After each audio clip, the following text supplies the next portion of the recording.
জুলাই আগস্টের গণহত্যা মামলায় শেখ হাসিনার বিরুদ্ধে কাল ট্রাইব্যুনালের আনুষ্ঠানিকভাবে অভিযোগ গঠন করা হবে।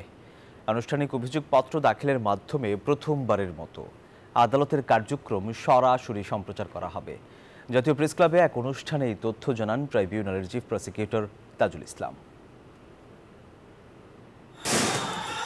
ছাত্র জনতার আন্দোলন ঠেকাতে আওয়ামী লীগ সরকার নির্বিচারে হত্যা চালায়। প্রায় ১৫০০ মানুষ প্রাণ হারায় এই আন্দোলনে। নিরস্ত্র ছাত্র জনতার উপর গুলি, হত্যার নির্দেশদাতা ও পরিকল্পনাকারী হিসেবে সাবেক প্রধানমন্ত্রী শেখ হাসিনা সহ অভিযুক্তদের বিরুদ্ধে আন্তর্জাতিক অপরাধ ট্রাইব্যুনালে বিচার চলছে।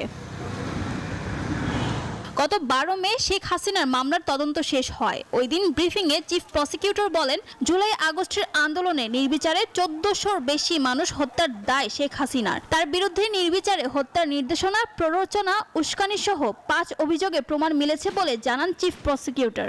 একই সঙ্গে আসাদুজ্জামান খান কামাল ও চৌধুরী আব্দুল্লাহ আল মামুনের বিরুদ্ধেও মিলেছে একই অপরাধের প্রমাণ।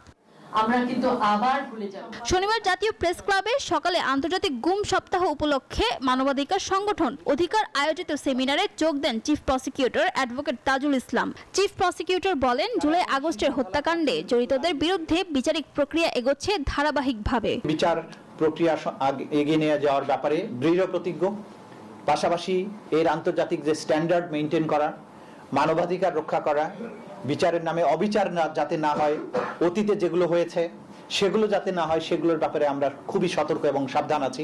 তিনি আরো বলেন, আন্তর্জাতিক মানদণ্ড ও যথাযথ আইনি প্রক্রিয়া অনুসরণ করায় বিচারিক কাজ সময় সাপেক্ষ হলেও তা হচ্ছে সুষ্ঠু ও নিরপেক্ষভাবে। আন্তর্জাতিক অপরাধ ট্রাইব্যুনালের আইন অনুযায়ী বিচারটা কন্টিনিউয়াসলি চলবে, কোনো অ্যাডজর্নমেন্ট ছাড়া প্রতিদিন চলবে। এদিকে একজন শেখ হাসিনার বিরুদ্ধে আনুষ্ঠানিক অভিযোগপত্র দাখিলের মাধ্যমে প্রথমবারের মতো আদালতের কার্যক্রম সরাসরি সম্প্রচার করা হবে জানিয়েছেন প্রসিকিউশন। ফারজানা রিয়া, নিউজ 24, ঢাকা।